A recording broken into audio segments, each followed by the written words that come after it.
Right, so Brandon, you're in the National at the moment. Do you want to tell us what you're doing and how it's all going? Yeah, so I am performing in Much Ado About Nothing at the National. It's on the Littleton stage. I'm playing the role of Borachio, so it's a nice little role to be in. But yeah, it finishes on like the 10th. It's been good. It's doing Shakespeare at the National, which is a dream for I think any actor. Yeah. How many shows a week are you doing? 8 shows a week, so we do every day bar Sunday, and then on a Saturday and a Wednesday it's a double show day, so like a matinee and an evening show, which is tiring, but it's good. I love it. Yeah. So how long's acting been your dream for, and what's been your path into acting to get to where you are now? My mum tried to get me into acting when I was 6. This is a funny story, and because she was like, do everything, try everything and stuff. And then she took me to Stagecoach, and I remember I like signed up on the first day, didn't know if I wanted to do it, and they were like, can you just walk in and go like, say your name in like, and dance with it, and just walk straight out, and just like proper diva. And I was just like, I'm having none of this. Didn't do anything to do with acting or performing arts or anything until I was choosing my GCSEs, but I didn't get to choose them because I was away in China with my mum. My brother chose them for me. I was like, just choose them, like, it's not that deep. Maybe a little bit deep. And then he chose, I wanted him to choose sports studies because I loved sport at St Benedict's, like rugby, athletics and all of that. And then came back, and then my timetable came through and there was drama on it. And I was like, what the hell's going on, man? And then he was like, yeah, just put that drama for you because it'll be fun. And I was like, I love sport and all of that. And then turned up to my first lesson, and I even saw Mr. G, Richard G. He came to watch Much Ado at the National, and he even said he remembers me in like the first couple of classes being like, yeah, he's not going to last long here. He's just going to do this and then finish. And then I think there was one task we had to do where he was like, write your own thing and then perform it, and it was based on like World War I or something. And then I wrote something, and then I remember just being at home, and it was I've always kind of liked stories, so like English and stuff, and I remember writing something, I don't know, it was deep or something, it was like blood or gory and stuff, and I performed it, and I remember he was just like, oh, that was pretty good, man. And just that feeling, quite narcissistic to say that, but like, you know, that feeling of someone going, you're quite good at this, and I was like, oh no, and I really liked it. And then I was just, from then on, I don't think that's narcissism, I think that's just confidence. Nice, thanks. Mitch sounds better.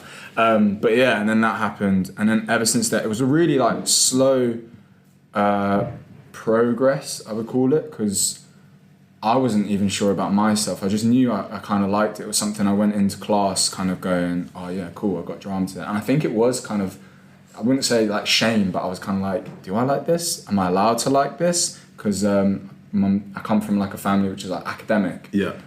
So I was a bit like, didn't really tell anyone that I did like it. But I remember like my peers, James in drama, so James, Sam, Louis, Lola, Tiffany, I'm going to name all of them. I just liked being in the company of, I guess, actors. And then slowly but surely it just kind of worked its way up. But so at what point do you think you want to make a career out of this? This is. It was when it was my last year at St Benedict's, and I got into the National Youth Theatre, and for on that course you do like a 3-week course where you just do everything drama related. And I remember going to that, and my mum really wanted me, and I think I pretended to tell myself that I wanted to do economics or law or accounting, I don't know, any of that stuff. And I went to that and I told myself, if I like this, then we'll do it. And if I don't, this is like it's judgment day for me in that sense. And then done it, absolutely loved it. And I remember just going, uh-oh, like this is bad because I do like this. And I remember it was from that point on, I was like, I have to do this. Like there's nothing will stop me now from doing this. And then came loads of trials and tribulations. Yeah, so you kind of alluded to this anyway. Your family are academic and they're very aspirational for you. What was it like having to go back and talk to them about wanting a career in the arts? Yeah, I remember telling my mum, and she thought I was joking at first, but she'd seen me do stuff at school, but it's kind of like a thing which I am passionate about, where like people who look like me don't really go into the arts. And to someone, so my mum, she's from China, also for her, for me to go like, I want to be an actor, it's like something like, I think everyone actually, if your son or daughter or whatever says to you, I want to be an actor, you're going to go, oh my God, like, what, please just be a doctor, or like, just do something safe. So I remember telling her, and it was kind of like a battle that I had to prove to her, I'm legit about this.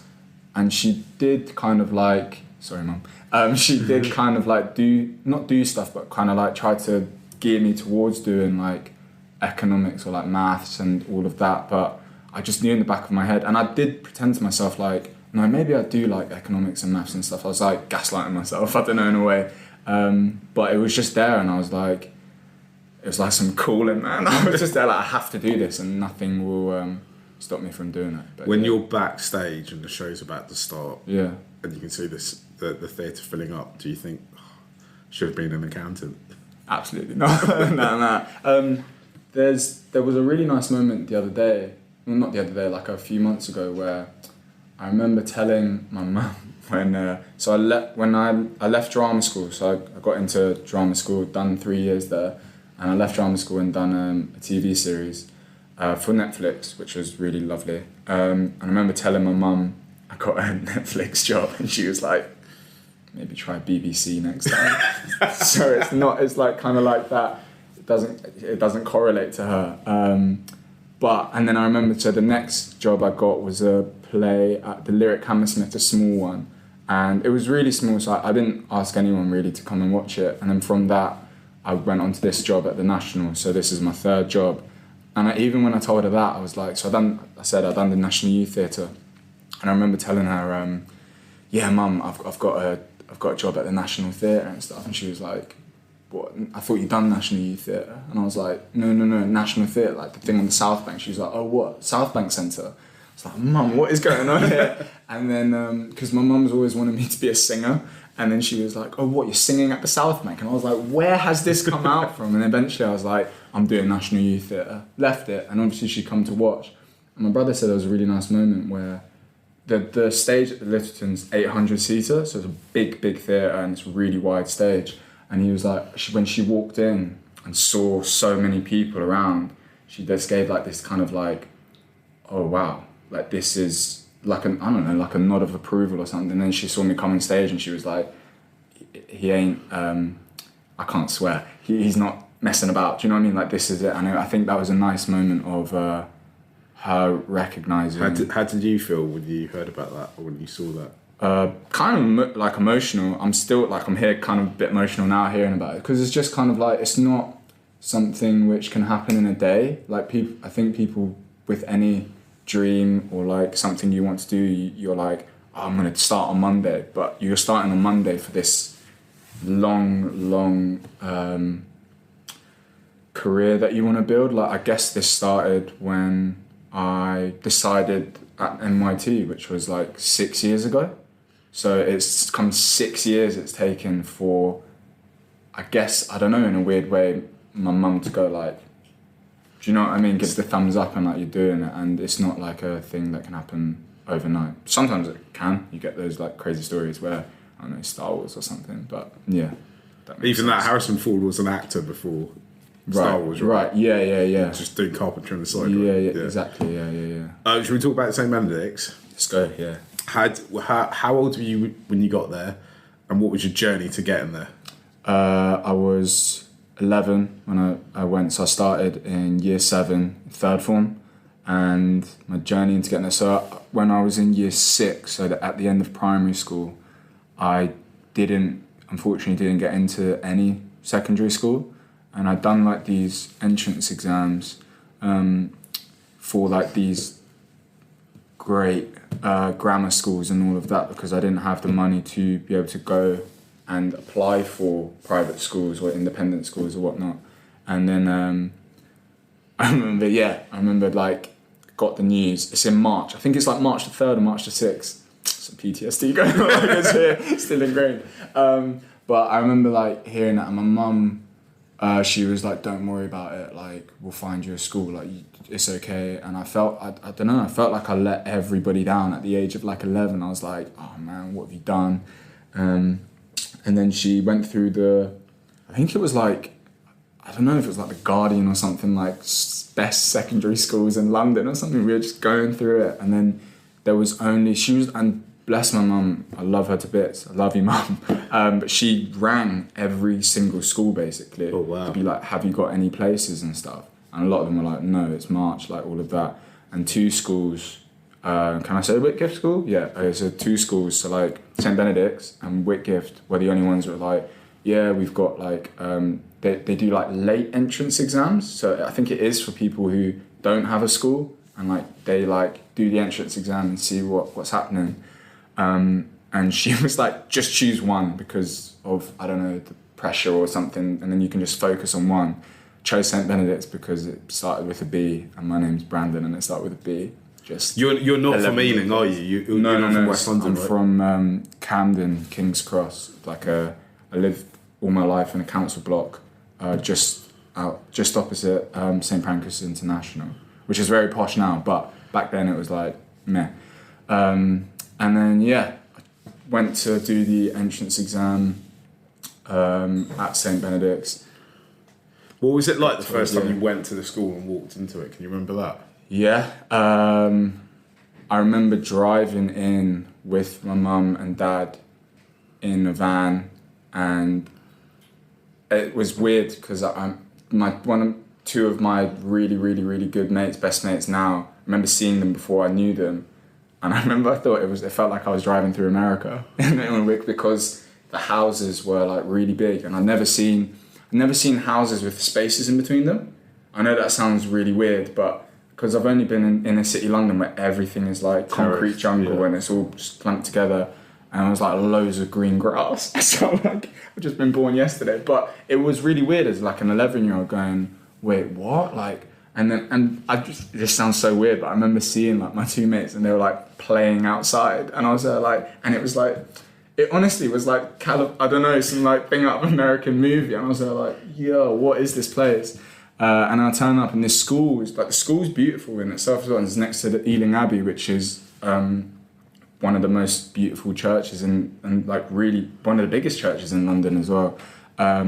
And it was just something, I went to a Catholic primary school, which had a nice church too, but it was something I'd never seen, and I didn't really know the scope of. But yeah, it was kind of like going into like a different world in a weird way. But yeah, and then I forgot where I was the first time the first time, and then I went exam, went into like the registrar room, and the first time I went there was to do the exam. Went into this room, and there was like 9 other boys, and there was like one guy who was doing 13 plus exams, and then two guys 13 plus, and then the rest were just doing 11 plus, which is, I think is what it's called. And then and then she came in and was like, "Only one of you are getting this." And I was like, "Well, better be me." we got to do this. Done the maths thing. I think St Benedict's had, but it's like non-verbal reasoning and verbal reasoning exam, which is like shapes and stuff, and I remember practicing so hard for that. And then also Beowulf and stuff, and I remember doing it, and I just gave it my all. And then I think a week later or something, St Benedict's rang home and was like, "Yeah, we'd like to offer your son a place." And I remember going to my favourite restaurant with my mum to like celebrate, which was really nice because she was like, "You done it" and stuff.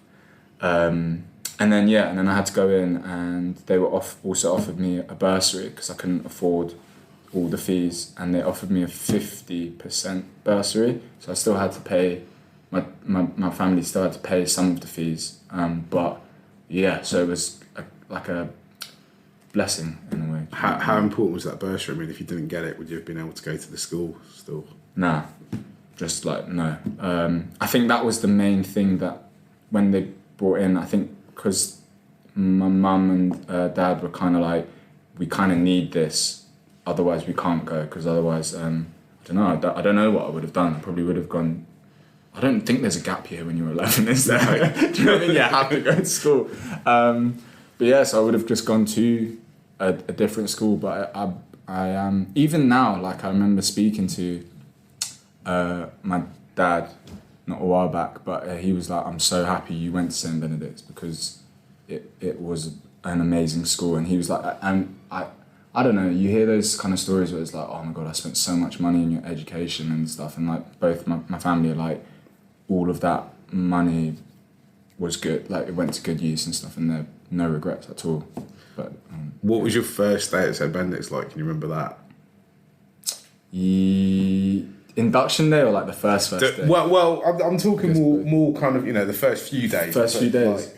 Yeah, it was cool. My blazer was really big. As of course, I'm 36 and I could still fit my blazer. Really? From third form, yeah. They just, I think, but again, it's probably... I think that's Asian parents, though. Yeah. My mum's like, "You ain't buying, this is the blazer for life, bro." And I just remember, it was the green bottle blazer. I remember I was in third form. My form teacher was Mr. Codrington. Oh, yeah. Who terrified me in the first couple he's the cleverest guy I've ever come across. He just knows everything. Anyway, yeah, he was my form tutor.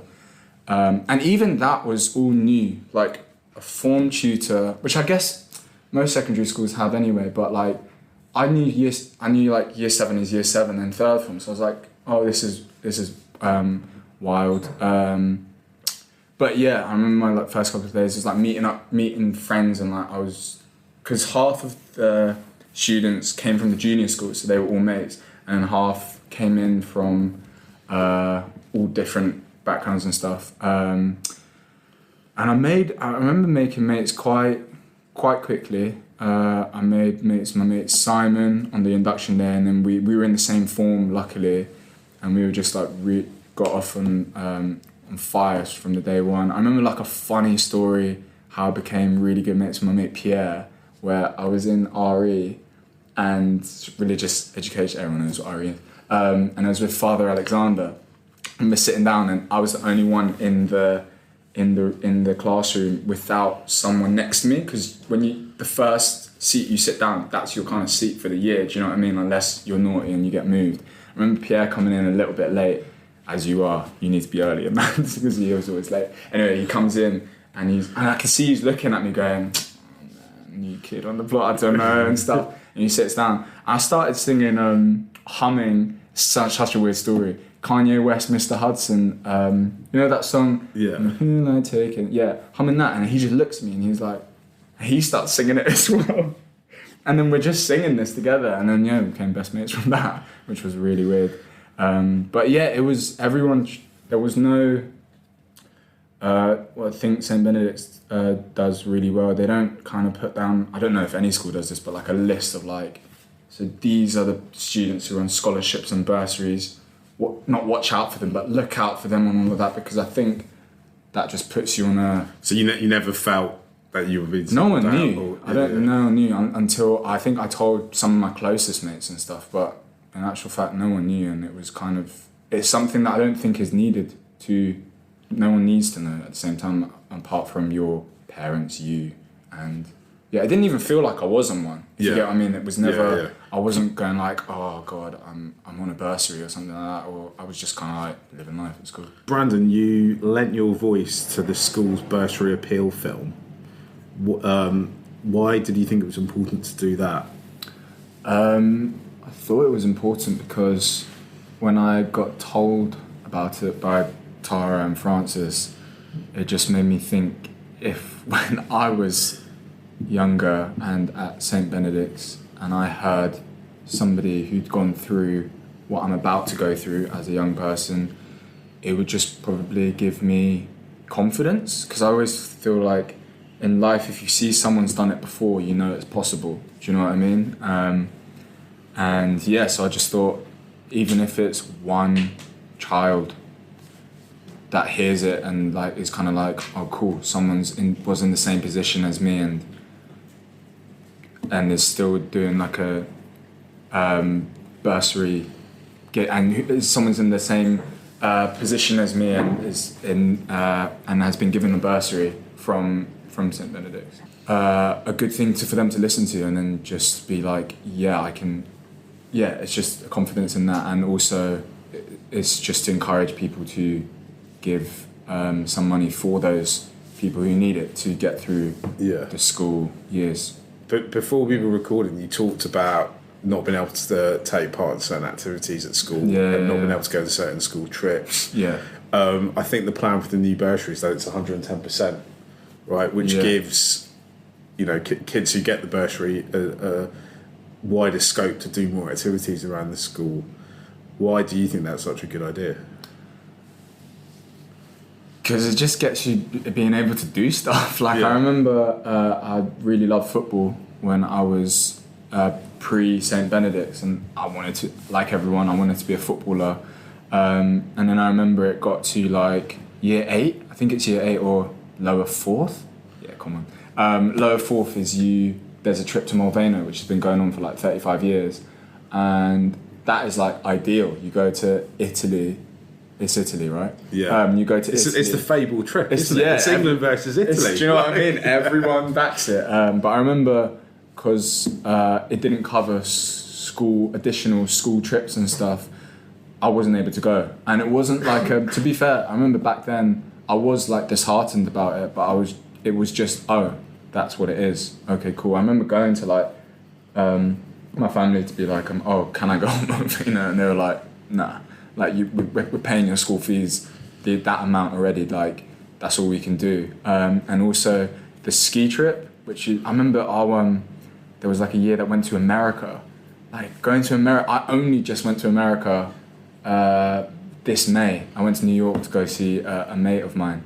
But I was there imagine, because I think going to different places as well is fundamentally really good for a young person to learn, because you do experience a culture and you do experience the things, because if you're just stuck in one place, you just learn the same stuff, and it's kind of just a tight area rather than expanding your horizons, I guess. But yeah, America, that sounds nuts. And I remember it was $1,000 or something to go.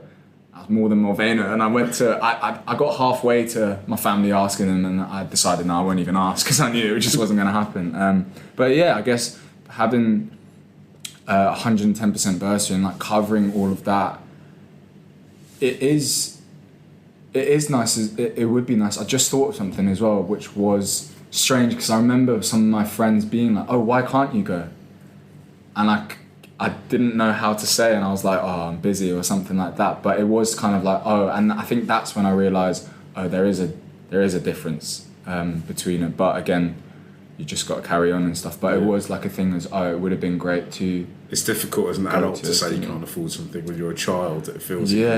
And it's difficult for parents as well, I think, kind of looking at your child and them going, please, can I go on this? And they're going, can't, because we already give money for you to get an education. But yeah, it would just be really lovely to go on these great trips. Yeah. Brandon, we're recording this. Actually, it's the first day of September 2022 when we're recording this. There'll be kids starting the school in a few weeks, days. Monday. 3 days. Who'll be coming into the school on bursaries and other forms of financial help from all over the place, I'd imagine. What would your advice be for those children? Because you were once that child. Right? Yeah. Sounds cliche, but experience it all. And I think that is what the 110 bursary appeal would help a student who is on a bursary do, but really experience it all. And don't think that you're something other because you come from a family who isn't as wealthy as those other families, and go in and enjoy it, because you're probably going to encounter the best 6 to 7, 8 years of your life. Do everything, try everything, and I think, do everything, try everything. And I think as a whole, having a bursary or a scholarship or this bursary appeal for will enable you to try and do everything. But yeah, don't just stop at one thing. Just keep going, and whatever you love and doing, back it. You're good.